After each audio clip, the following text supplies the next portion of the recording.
segmen ya, atau sasaran.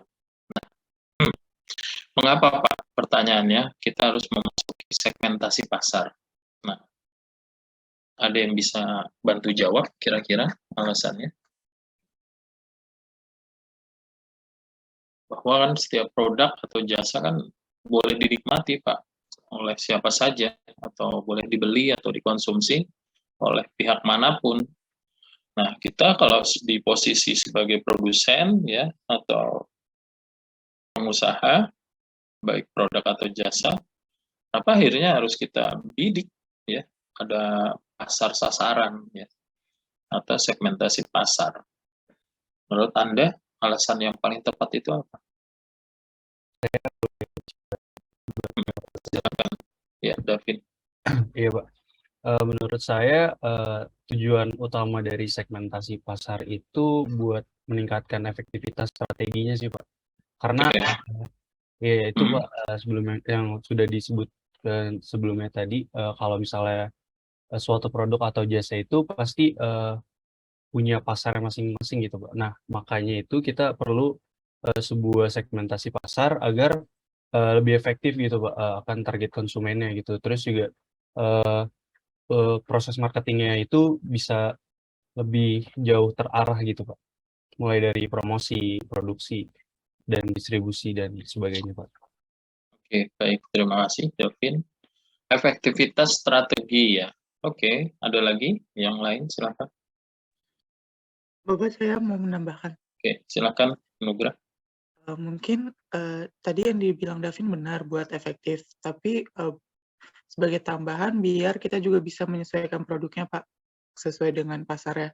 Gimana, kan pasti kan setiap segmentasi pasar itu kan punya kebutuhannya masing-masing ya, Pak. Jadi kita bisa menyesuaikan dengan kebutuhan mereka gitu, Pak. Oke, baik. Jadi menyesuaikan kebutuhan konsumen. Oke. Masih ada yang mau menyampaikan pendapatnya? Silakan. Siapa lagi?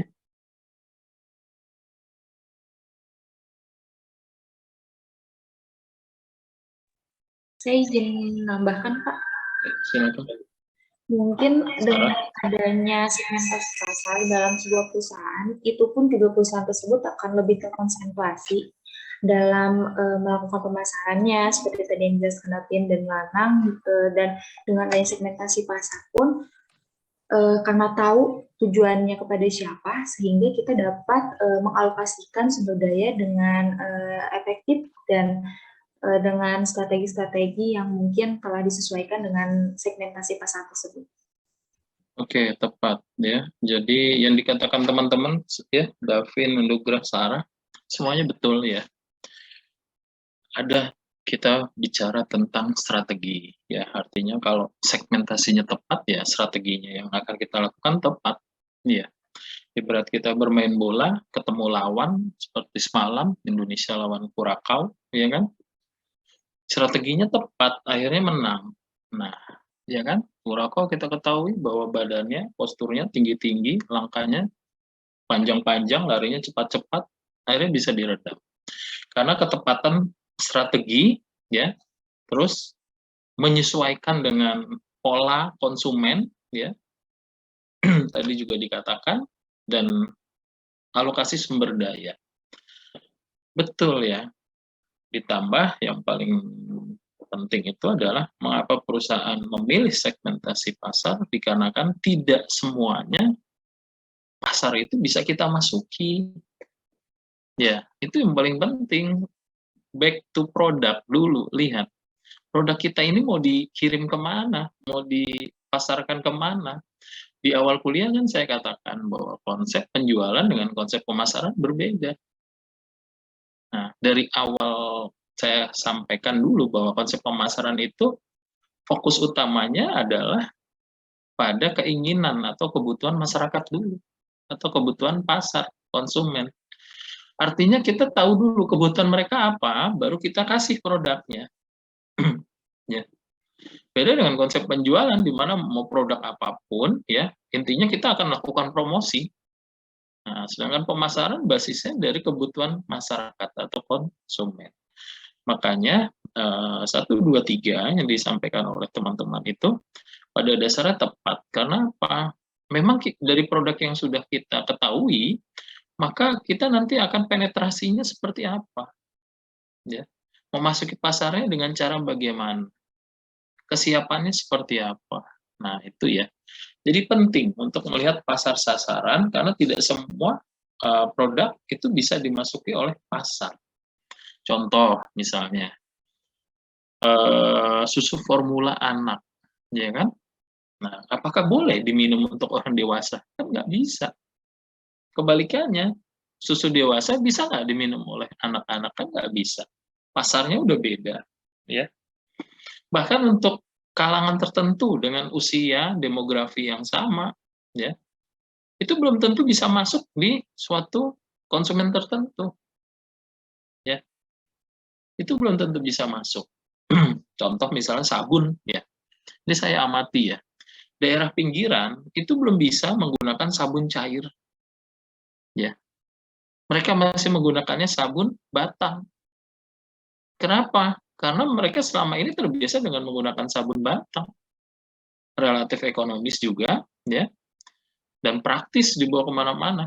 Nah, sedangkan sabun cair buat mereka menjadi suatu barang yang istilahnya lux atau mewah, sehingga mereka kurang menyenangi. Makanya ketika produsen menggunakan sabun cair, misalnya, mereka akan memilih segmennya siapa, kalangan kota atau kalangan pinggiran. Nah, seperti itu. Ya, itu contoh sabun. Contoh lain, Pak, instan deh, mie instan. Ya. Di Jakarta atau kota-kota besar, Indomie mereknya yang paling digemari. Di daerah, di kampung saya, ya, di daerah Wates, ya, Jogja, itu lebih senang dengan Sarimi. Setiap toko saya cari yang ada adalah Sarimi. Ada Indomie nggak? Nggak ada. Pertama apa? Relatif harga lebih murah. Nah, salah satunya itu. Artinya dengan produsen yang sama, dengan produk yang hampir sama pun, bahkan, produsen tidak bisa memasuki pasar yang sama. Ya. Mereka akan memilih. Ya. Makanya dinamakan dengan sasaran. Ya kan? Buat yang kalian yang lagi masa puber, ada pasar sasaran enggak? Misalnya buat yang cowok, pasti punya pasar sasaran. Yang perempuan juga ada sasarannya. Ah, saya kriterianya begini, ah saya yang ini. Nah, itu kalian aja udah segmented, ya kan? Nah, udah seleksi. Nah, sama. Ya, produk atau jasa pun diseleksi. Ya, pasar sasarannya siapa? Artinya tidak semua ya produk atau jasa itu bisa memasuki pasar. Makanya ada pemilihan pasar sasaran. Oke ya. Yang lainnya adalah pelanggan terlalu banyak dengan tuntutan ya yang berbeda-beda. Pengen yang ini, pengen yang itu. Benar nggak kira-kira? Ya kan? Nah, akhirnya apa? Mereka menyediakan produk ya dengan spesifikasi tertentu supaya apa? Bisa menggarap pasar. Ya. Sampo aja ya. Kalau kalian lihat itu pasti satu-satu kegunaannya. Ada yang anti ketombe, ya kan? Ada yang rambut rontok, ada yang mau hitam mengkilat, ada yang glowing. Dijualnya satu-satu dengan merek yang sama. Kalau kita sebagai konsumen, kenapa sih nggak sekalian aja semuanya? Iya kan? Lebih murah nantinya buat kita beli. Misalkan, toh saya juga butuh semuanya itu. Rambut saya rontok, rambut saya kusam, ya kan? Rambut saya penuh ketombe, misalnya. Nah, tetapi kan enggak. Produk sampo seperti itu dia dipisahkan berdasarkan segmented ya kebutuhan dari konsumennya. Ya. Ya ini juga termasuk strategi tadi yang dikatakan siapa tadi? Oleh Davin ya. Dia pilih ya supaya kalau misalnya ada yang punya masalah semua dengan rambut ya dibeli semua. Jadi lebih laku mungkin. Nah, mungkin seperti itu gambaran. Terus ya, yang ketiga ya, Perusahaan perlu mengidentifikasi segmen pasar yang dapat dilayani dengan efektif dan efisien. Nah, artinya apa? Ketika sasarannya kita ketahui, ya, maka strategi alokasi sumber daya ya yang digunakan nanti akan mengarah kepada efektivitas dan efisiensi. Kita nggak akan melakukan misalnya promosi yang sia-sia, promosi yang tidak bisa dikalkulasi, ya. Sehingga apa? Kita tahu apa yang bisa meningkatkan volume penjualan nantinya, ya. Seperti itu. Contoh misalnya produk-produk yang dijual ya, misalnya di Aceh ya. Aceh kan ada syariat Islam yang diterapkan di sana kan. Nah, artinya produk-produk yang dijual di sana pun nanti akan menggunakan strategi yang berbeda ya. Alokasi sumber daya ya atau source-nya, resource-nya itu tentu juga akan berbeda dengan di wilayah lain. Ya. Pemilihan konsumen menyebabkan pemilihan strategi ya dan source tadi allocation is different ya, berbeda. Tentu nggak sama menggarap pasar dengan syariat Islam yang kuat dengan menggarap pasar di daerah kota yang plural ya, atau majemuk. Ya. Mereka punya spesifikasi. Pertama, misalnya dari kandungan bahan. Apakah bahannya itu bertentangan enggak dengan perda syariah? Ya. Mengandung apa? Bisa apa? Ya. Itu akan berbeda. Makanya kemarin ketika ada berita saya baca ya di Singapura mereka merecall ya menarik produk saus dan kecap ABC ya yang ada di Singapura, tetapi di Indonesia nggak ditarik ya. Di Indonesia nggak ada masalah. Salah satunya apa yang menyebabkan produk ABC ditarik? Karena mengandung bahan tertentu yang disinyalir menjadi bisa berbahaya. Loh, kenapa di Singapura dianggap berbahaya, di Indonesia enggak, Pak? Karena mereka menganggap bahwa konsumen Singapura itu memiliki kepekaan, ya, bisa jadi misalnya antibodinya atau apanya yang berbeda dengan masyarakat Indonesia. Karena mereka terbiasa sehat, ya kan? Mereka dikasih yang agak naik sedikit aja itu udah bisa berbahaya buat mereka. Nah, Indonesia apapun aja bisa dimakan. Bayangkan aja saus yang KW berapa itu, dari tomat busuk, cabai busuk, hidup sampai hari ini orang Indonesia. Ya kan? Produk-produk busuk seperti terasi, ya kan? Itu digemari di Indonesia, nggak ada masalah, ya kan? Saya sendiri ya kadang juga nggak berpikir kok bisa ya, agak aneh gitu ya. Misalnya gini ya, ada pemulung ya yang tinggal di tempat TPA, pembuangan akhir. Dia makan di situ, bahkan ada makanan sisa pun masih diembat di tempat TPS-nya tadi ya, atau TPA tadi. Dan nggak pernah sakit bedanya. Iya kan? Aneh juga kadang saya. Allah tuh adil. Mereka makan padahal istilahnya dengan sampah, di sampah, ya kan? Tetapi ajaibnya nggak pernah sakit mereka. Sehat-sehat aja itu. Nah, kadang kita kena debu dikit aja langsung ya kan? Flu. Kayak saya batuk seperti ini. Ya kan? Padahal ibarat kata saya juga nggak bersih-bersih juga, nggak kotor-kotor juga. Beda dengan pemulung yang ibaratnya kalau kita malah melihatnya, sangat kotor. Tetapi mereka jarang sakit, bahkan nggak pernah sakit. Ya. Nah, kalau dipikir-pikir ada apa gitu loh, ya kan? Nah, ada faktor kebiasaan, ya kan? Akhirnya mereka jadi antibodinya lebih tinggi, ya kan? Udah nggak rentan sakit, karena sehari-harinya dengan penyakit, jadi kuat mereka. Tubuhnya sudah mengalami imunisasi yang luar biasa secara natural, ya. Nah, seperti itu kiranya ya. Jadi wilayah saja ya, unit ya, atau tempat tertentu saja bisa menyebabkan perubahan pola ya pembelian. Singapura tadi dengan contohnya seperti itu dengan produk ABC yang dia recall ditarik, sedangkan di Indonesia enggak. Menurut BPOM Singapura itu sudah melebihi ambang batas kewajaran untuk nutrisi atau campuran bahan-bahan yang digunakan. Di Indonesia dengan bahan yang sama dikatakan bahwa ya ini masyarakat Indonesia berbeda situasi dan kondisinya ya. Nah, seperti itu. Nah, makanya kadang kita melihat produk dengan produk yang sama kok kualitasnya agak beda ya.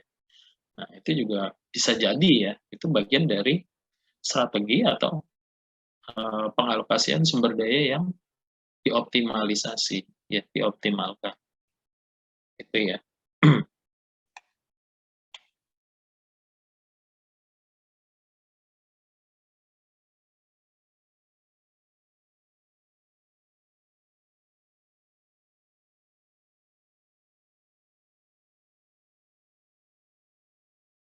Kan dari dia memiliki pasar sasaran yang tepat, maka dia bisa meningkatkan volume ya penjualan yang cukup besar di situ nantinya.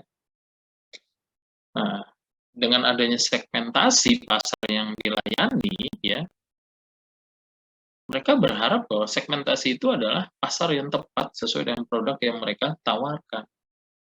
Nah, hari ini situasinya udah luar biasa ya. Perkembangan pemasaran sekarang itu sudah versusnya adalah pemasaran massal PS pemasaran mikro. Ya. Menarik ini.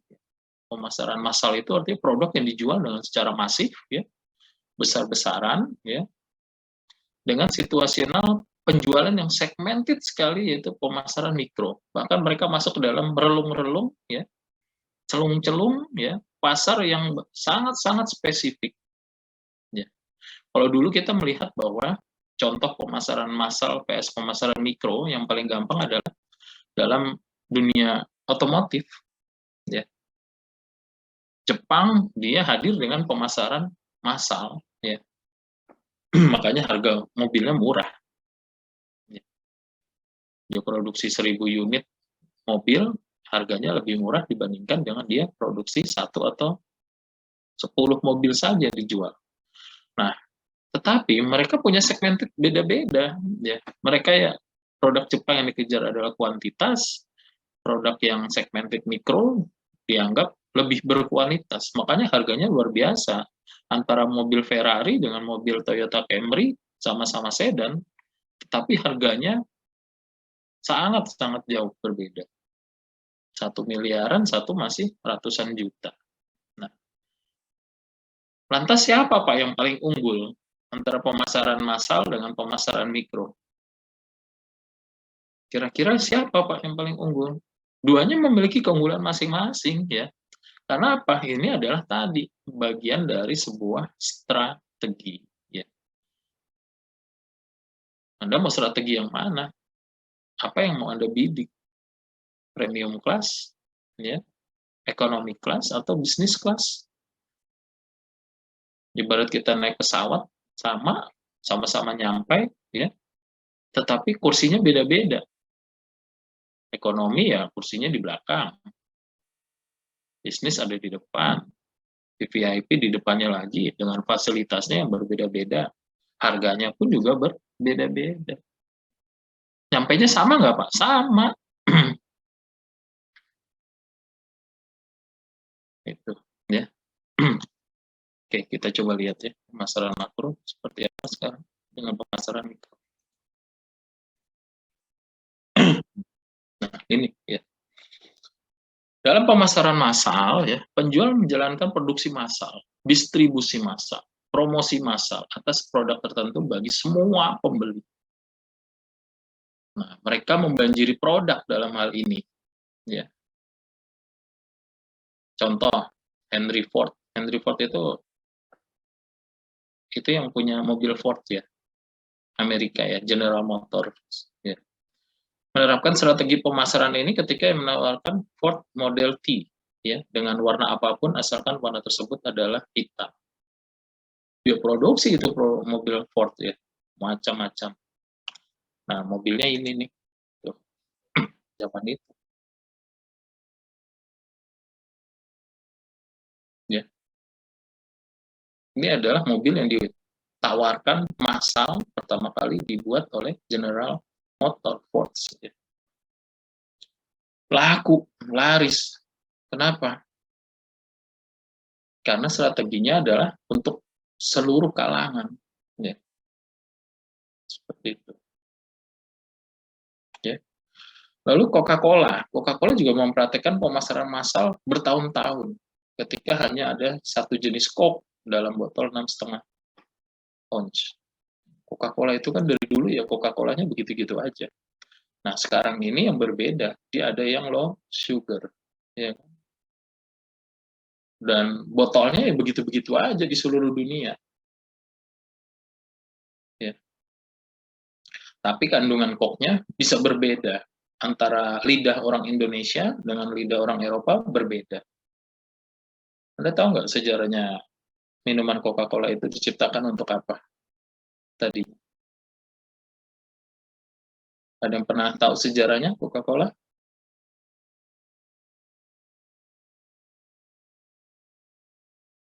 Nggak ada yang tahu. Coca-Cola itu adalah pemasaran obat batuk sebenarnya pada waktu awal. Ya, Coca-Cola itu adalah obat batuk yang dijual bebas.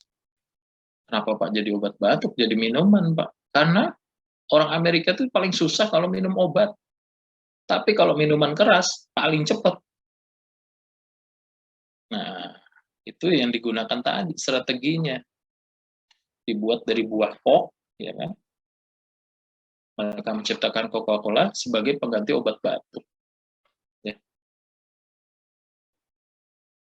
Mulai dari kemasannya, penolakan awalnya, itu luar biasa. Minuman apa ini rasanya? Aneh gitu kan? Kalau Anda yang masih menggemari minuman tersebut, saya rasa memang masih terasa aneh. Apa sih rasa begini aja bisa dijual? Ibaratnya kan? Nggak ada enak-enaknya kalau buat saya sebenarnya.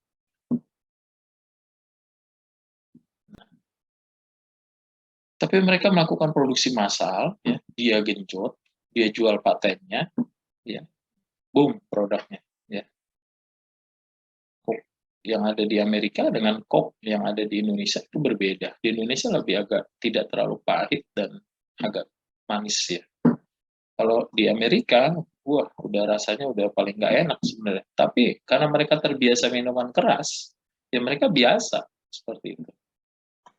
Ya. Saya jadi ingat Cristiano Ronaldo itu yang lebih suka air putih. Ya. Ya mungkin di antara kalian masih ada yang minum Coke ya, atau enggak? Kalau saya sudah enggak, karena ngeri juga ya minuman tersebut.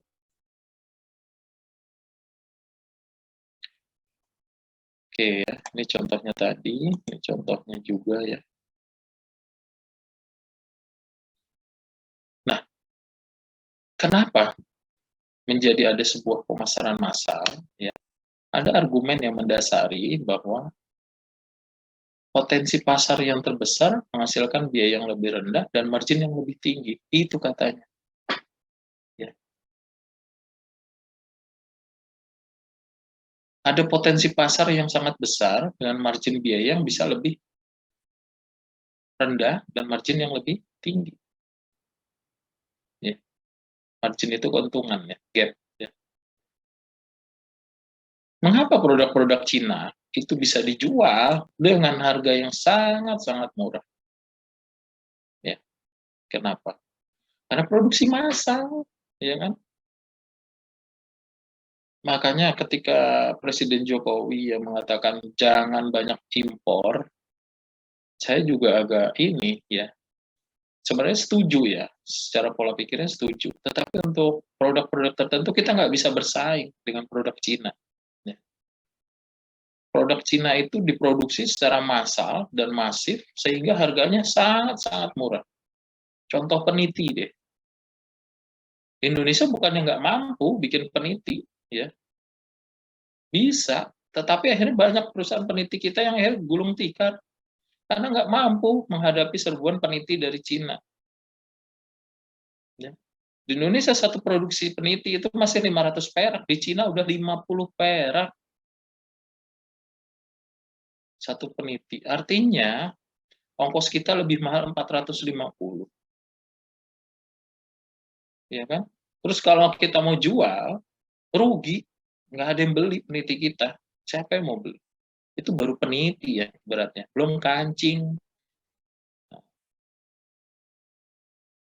Cina itu memberlakukan bagaimana situasi produknya itu diproduksi secara massal dan bahkan strateginya luar biasa dia.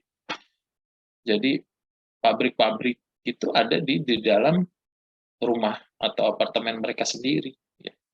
Jadi orang-orang pengangguran di Cina dikumpulkan di dalam suatu wilayah, ya. Istilahnya kalau di sini itu adalah kawasan industri. Mereka disediakan mes dalam bentuk apartemen. Nah, di dalam apartemen itu mereka bekerja. Ya. Mereka bekerja, mereka digaji di situ, mereka bisa bayar apartemen, bisa mencukupi kebutuhan hidup dari salah satunya bikin peniti. Ya. Sehingga apa? Ekonomi mereka lebih kuat, lebih maju. Bahkan kalau kurang, mereka buka di luar negeri dengan pola yang sama. Tenaga kerjanya diminta dari Cina-Cina juga. Nggak boleh itu. Ada dari negara lain. Ya. Nah, ketika diekspor ke luar negeri, mereka memberikan fasilitas yang sangat memudahkan. Tanpa bea keluar, ya kan? Terus ditanggung asuransinya. Sehingga apa? Memotong kos lagi, biaya lagi. Sehingga peniti itu akhirnya masuk ke Indonesia dengan harga yang sangat murah, 200 perak misalnya di Indonesia dijual. Tetap masih lebih untung beli produk Cina dibandingkan dengan produk lokal. Kualitasnya bahkan bisa dikatakan lebih baik dari produk lokal. Nah, akhirnya apa? Industri kita banyak yang kolaps. Banyak yang gulung tikar. Karena apa? Pengaruh produksi massal ini. Ya. Apalagi ya, Cina itu kan prinsip dagang atau prinsip bisnisnya kan ATM, ya, mati, tiru, dan modifikasi. Ya. iPhone 14 yang baru saja di launching itu udah keluar KW-nya baru sehari, udah keluar KW-nya. Bayangkan kecepatan dia dalam mengkloning sebuah produk. Ya. Dan dia belajarnya dari siapa? Dari Jepang. Itu. Ya. Indonesia gimana, Pak? Kalau untuk sisi produksi seperti ini, Indonesia nggak bisa kuat. Ya. Kalau mau mengimbangi, makanya Indonesia punya strategi lain. Dia nggak jualan yang produk-produk yang industri seperti ini, tetapi industri-industri yang berbasis pada natural source, ya, tambang, sawit. Karena kompetensi kita di situ. Nah, itu artinya apa? Negara saja sudah memainkan segmentasi produk yang dihasilkan. Indonesia ikut-ikutan mau produksi peniti seperti itu dengan Cina, kita kalah, kolaps. Makanya Indonesia lebih fokus pada natural source, ya, hasil-hasil tambang, hasil bumi, hasil kebun, hasil palawija, yang itu memang adalah kompetensi kita, mainnya di situ. Apalagi dengan tindakan-tindakan presiden kita yang sekarang sebenarnya luar biasa gilanya, saya katakan dia tantang Eropa, ya. Dia tantang pasar baja, dia tantang pasar sawit. Kemarin aja sempat di stop sekitar 3 minggu Indonesia nggak ekspor sawit, pasar sawit langsung kolaps di dunia, ya kan? Beberapa negara mohon minta dibuka, kalau enggak ekonominya resesi gara-gara sawit. Terus Indonesia tutup lagi ekspor nikel, ya kan? Dengan bahan mentah nggak boleh, harus minimal setengah jadi. Industri otomotif di seluruh dunia langsung kolaps, ya. Belum bajaknya, bahan mentahnya tidak boleh dikirim, aluminiumnya, tembaganya nanti. Nah, Indonesia main di situ aja udah bisa bikin dunia itu udah panas dingin. Karena apa? Ya, Indonesia perlu segmented juga dalam memilih produk apa yang nanti dijual pada pasar. Kita head to head, bikin televisi dengan Jepang, bikin AC, ya kan? Bikin laptop. Kita nggak kuat dengan basis produksi produk-produk tersebut. Contoh dulu ya zaman saya kuliah ya, merek-merek komputer itu ada yang Axio, masih ingat nggak? Merek-merek seperti itu, nggak ingat kalian. Terus ada merek apa lagi ya? Kalau Asus masih ada sampai hari ini ya. Merek-merek yang dibuat oleh perusahaan lokal ya, dan itu memang produk lokal, tapi nggak bertahan lama. Ya. Orang kita kalau punya uang saja, kita mau jualan merek HP aja bisa, kita ambil dari Cina. Lalu kita branding mereknya misalnya Root, ya kan, Fritzy, ya kan, Davin, sah-sah aja kita kasih merek, kita bisa beli dari mereka, jual dengan merek itu. Itu. Jadi segmented ini menjadi apa ya? Menunjukkan bahwa kita memang harus pandai melihat situasi pasar ya, terhadap produk ya yang kita jual atau kita hasilkan. Tapi di luar dari potensi yang ada, ya banyak kritik juga yang menunjukkan bahwa pasar itu sebenarnya terpecah, yang akhirnya membuat pemasaran massal menjadi lebih sulit dilaksanakan. Ya benar juga pendapat ini ya. Contohnya pemasaran massal kendaraan ya merek Jepang lah, Toyota. Walaupun dibuat massal, tetapi mereka akhirnya terpecah juga. Bahkan untuk mobil-mobil atau kendaraan yang udah low price saja, ya yang paling ekonomis atau LCGC di Indonesia istilahnya, Toyota dengan Daihatsu saja punya pasar yang sudah berbeda lagi, walaupun produknya sama. Ya.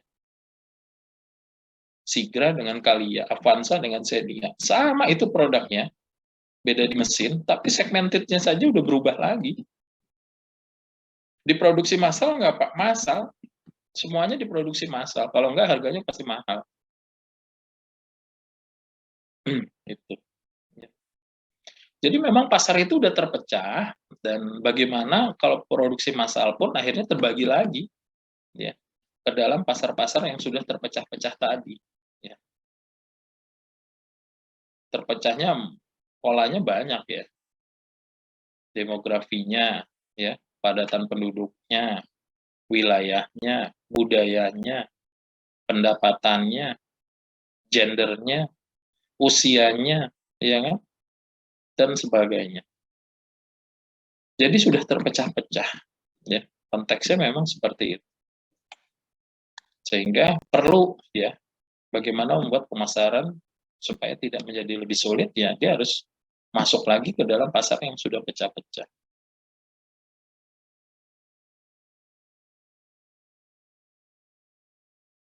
Contohnya ini ya, produk yang bisa dimasuki ya kepada pasar banyak caranya. Ya. Konsumen semakin banyak cara untuk melakukan belanja ya. Melalui mall, ya, mall raksasa, toko khusus, superstore, katalog, ya, jaringan belanja dari rumah, toko virtual, internet. Konsumen dibombardir dengan pesan-pesan dilemparkan melalui sejumlah saluran yang sedang berkembang hari ini. Televisi, radio, komputer, online, internet, layanan telepon, fax, marketing, telemarketing, majalah. Isinya adalah semua about marketing, promosi, penawaran. Ya. Saya sendiri aja 10 telepon setiap hari itu harus saya blok. Ya. Entah telepon dari mana-mana, kepalanya 58 lah, kepalanya 08 lah, kepalanya 29, kepalanya 34, itu minimal 10 kali, itu pasti ada yang telepon ke saya setiap hari.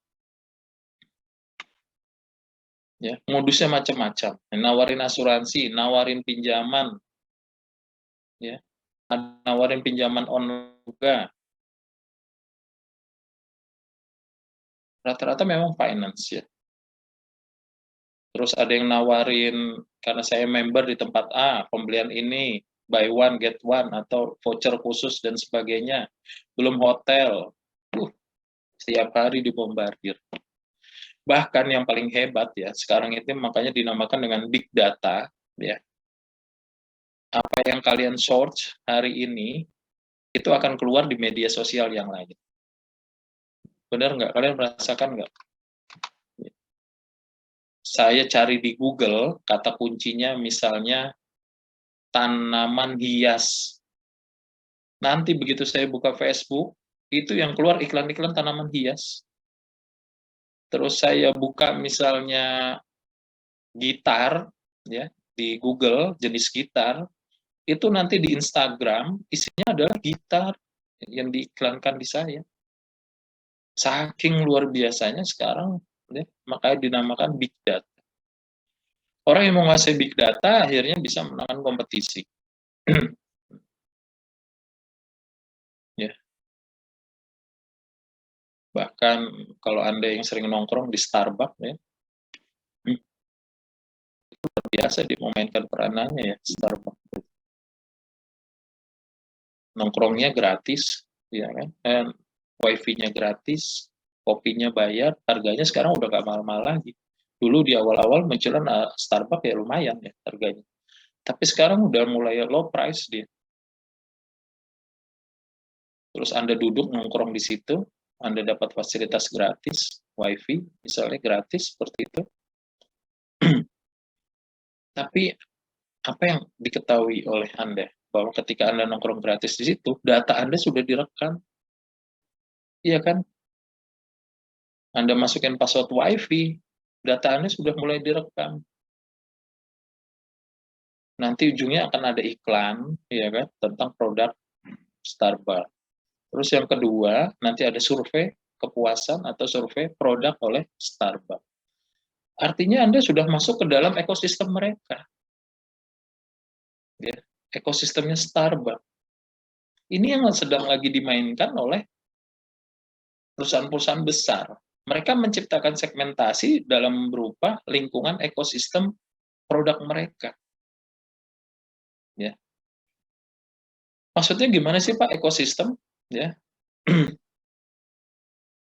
Jadi, ketika misalnya Anugrah nih nongkrong di Starbucks, Starbucks akan mempelajari siapa sih kawannya Anugrah. Ya mungkin satu kelas ini ada 26 orang kawannya Anugrah. Oke, itu dipelajari nanti. Taunya dari mana, Pak? Dari media sosial yang ada di handphonenya Anugrah.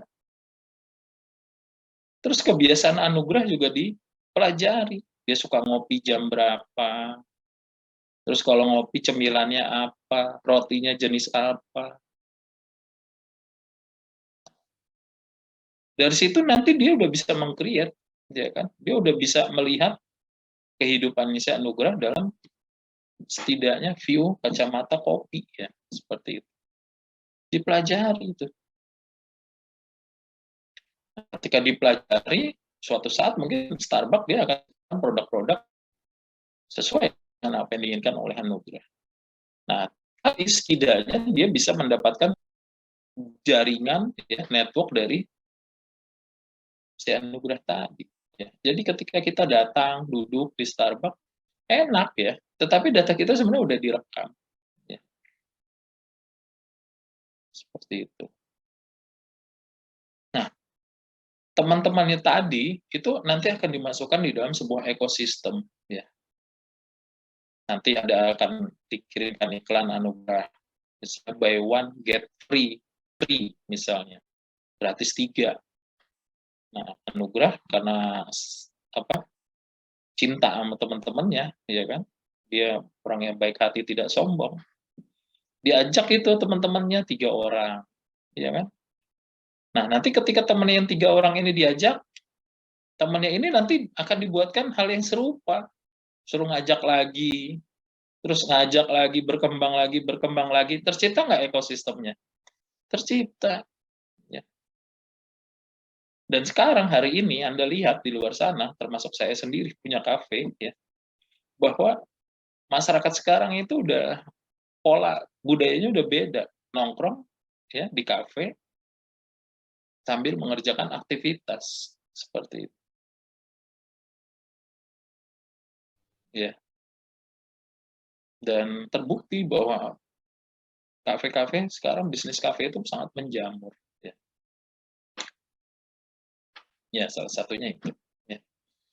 Jadi segmented sekarang sudah mulai ke arah bagaimana mereka mempersiapkan ekosistemnya ya, ekosistem bisnisnya. Kalau di Indonesia apa Pak contohnya? Transmart, ya. Sekarang kalau Anda berbelanja di wilayah Transmart, semuanya itu udah tersegmented sekali ya. Dan itu sudah lingkungan ekosistem yang dibuat sengaja ya, diciptakan dengan seperti itu. Anda kalau transaksi di jaringan Transmart, ya kan, apa yang terlihat? Pembayaran, ya kan? Kalau bisa mau dapat bonus, mau dapat ini reward atau voucher, harus pakai keuangan yang terafiliasi dengan Trans. Misalnya Alobank, Digibank, ya kan? Terus parkir kalau mau gratis harus punya kartu kredit A, Bank Mega. Nah, seperti itu. Terus kalau mau dapat potongan yang lebih besar lagi, kalian harus punya kartu debit, ya kan? Member atau apa. Dan semua mengacu pada satu sistem bisnis ya. Jadi banknya, tokonya, mallnya, parkirnya, semua masuk dalam sebuah sistem. Ya. Di UI itu sebenarnya mau diterapkan ke arah sana ya. Makanya ada parkir-parkir yang sudah dibuat ya, tetapi akhirnya mungkin nggak jadi juga ya. UI itu akan menerapkan ekosistem akademik UI tadinya. Ya. Masuk UI itu harus pakai member. Nah, dengan member ini nanti Anda baru bisa belanja, ya, misalnya di kantin dengan tap kartu. Sama, ya kan? Seperti Oppo, seperti itu. Jadi kalau nggak pakai ini, Anda nggak bisa makan atau minum di kantin nanti. Seperti itu. Ya, plus minusnya ada. Tetapi bagaimana sekarang bahwa pola-pola seperti itu sedang berkembang dan ingin diterapkan ya di dalam sebuah ekosistem bisnis. Makanya segmentasi itu akhirnya menjadi demikian ya. Yang apa ya istilahnya? Diperlukan ya.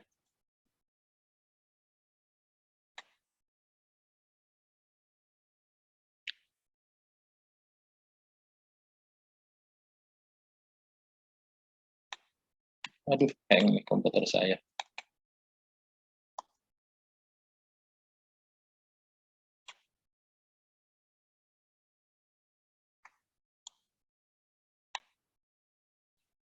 Oke, saya lanjutkan.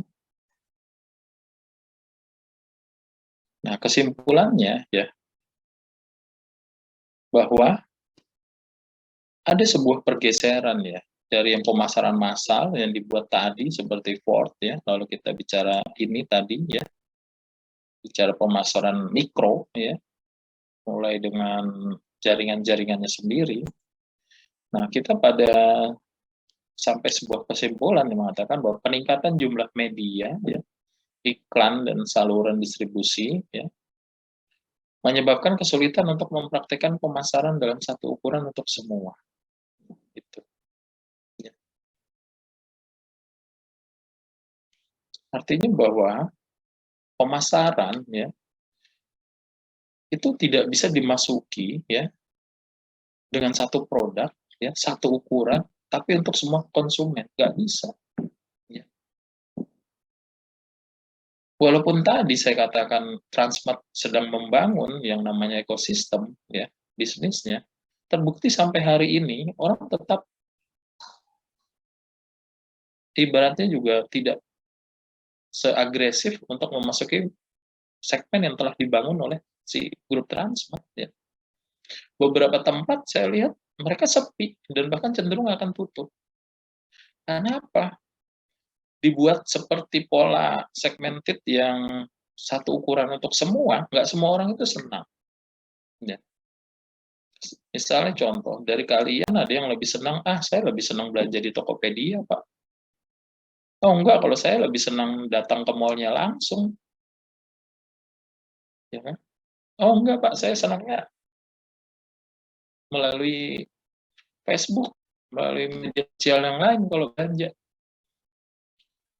Nah, akhirnya di sini cenderung bagaimana ya, pemasaran yang dilakukan dalam konteks pemasaran massal itu sudah mulai bergeser ke pemasaran mikro yang setiap orang punya seleranya masing-masing sesuai dengan kebutuhan. Ya. Ada orang yang cenderung senang dengan sentuhan fisik, ya, memegang langsung, melihat langsung, merasakan. Ada orang yang bisa ada visualisasi. Ya. Sama ketika kalian belajar ya, mungkin kalau saya sendiri ya orangnya kalau belajar nggak ada mood itu nggak enak. Ya.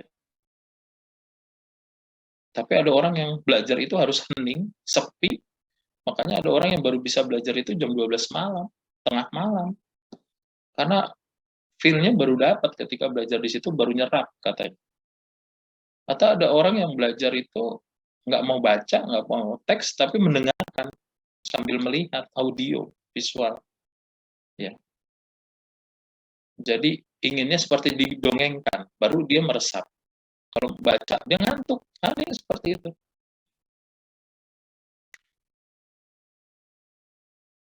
Nah, jadi disesuaikan dengan kebutuhan. Ya.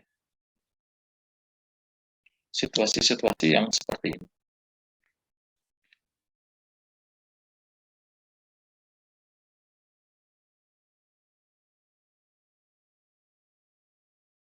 Oke, sampai sini ada yang mau ditanyakan?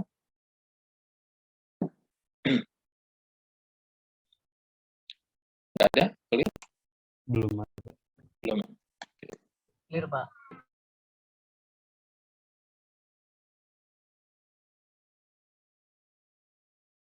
Ini kita lanjut saja pertemuan berikutnya ya. Saya rasa sampai sini dulu saja untuk materinya. Saya minta kalian belajar kembali dulu ya tentang segmentasi